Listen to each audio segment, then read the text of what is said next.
aujourd'hui au sein de la ZAC du Port, donc à Pantin, sur un territoire qui auparavant était un territoire qui appartenait à la Chambre de commerce et d'industrie et qui avait pour vocation, avec ce grand bâtiment, à accueillir des marchandises via le canal.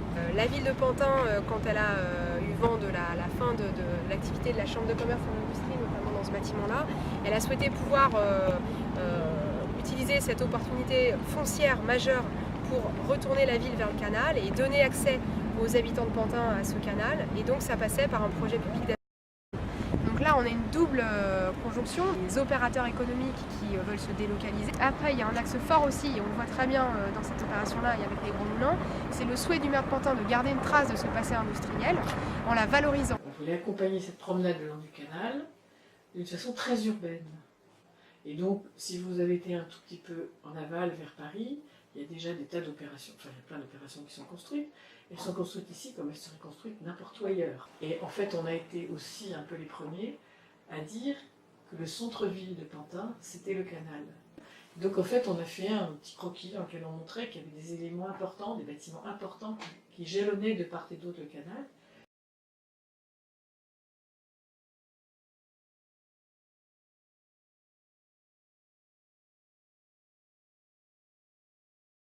On a été en discussion avec BETC, donc qui est une boîte de communication, avec une contrainte principale qui était que les rez-de-chaussée restent d'accès public.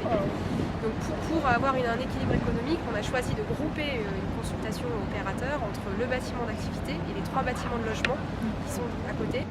Les magasins généraux, qui est un bâtiment entièrement tagué que tout le monde aurait bien voulu voir, enfin qu'un certain nombre de gens auraient bien voulu voir disparaître. Et donc il nous a fallu beaucoup travailler pour convaincre de l'intérêt de ce bâtiment, qui était évidemment un levier majeur pour donner à l'opération qu'on allait faire une identité particulière. Notre groupe de travail, aussi bien de chez Nexity, de chez Clépierre, de chez BETC ou de nous, on a pu arriver à tout arbitrer entre nous en obtenant un résultat acceptable pour tous. In fine, c'est un projet dont tout le monde est content. C'est Nexity qui assure la promotion de la réhabilitation du bâtiment pour y installer BETC. Que le bâtiment a été ensuite vendu à un investisseur qui s'appelait Clépierre, et que du coup nous, le propriétaire, à l'époque où on a fait toutes les négociations, c'est avec eux qu'on a signé le bail, qui a déjà revendu à un 3e acteur qui s'appelle AG2R Mondial, et qui aujourd'hui est notre propriétaire, le propriétaire des murs des magasins généraux, à l'intérieur duquel BETC est locataire. Et nous aussi, sur le pied d'immeuble en face de la place de la Pointe, sur 2 locaux qu'on a réunis.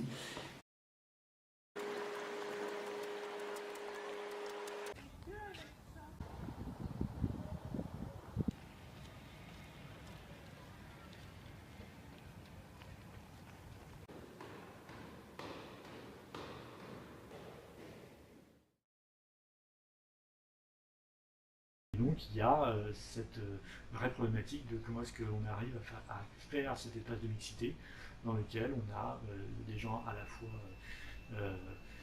des classes moyennes supérieures, des bobos, et des gens qui sont issus des banlieues, des classes populaires. Comment on a fait en sorte que ces deux groupes travaillent ensemble.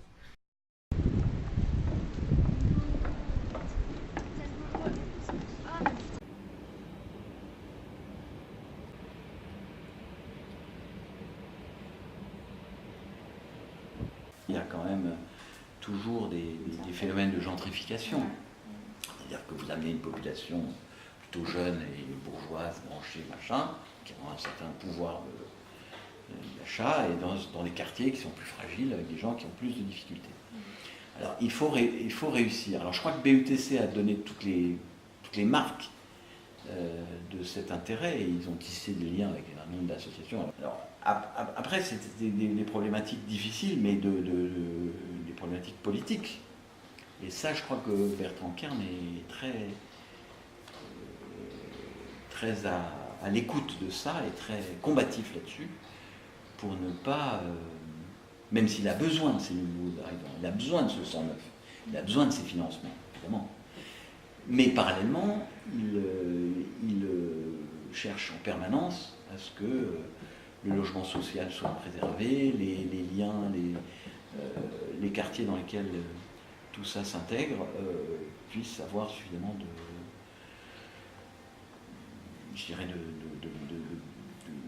de ponts, de bienveillance mutuelle pour qu'il y ait suffisamment de liens tressés pour que le bâtiment soit intégré.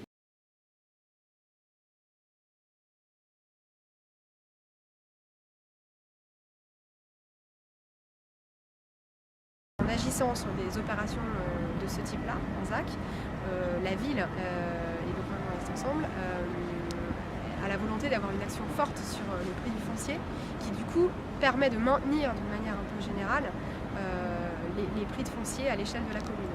Donc ça aussi, la capacité de la puissance publique à être présente via des opérations d'aménagement, elle a aussi cette conséquence-là dans les faits.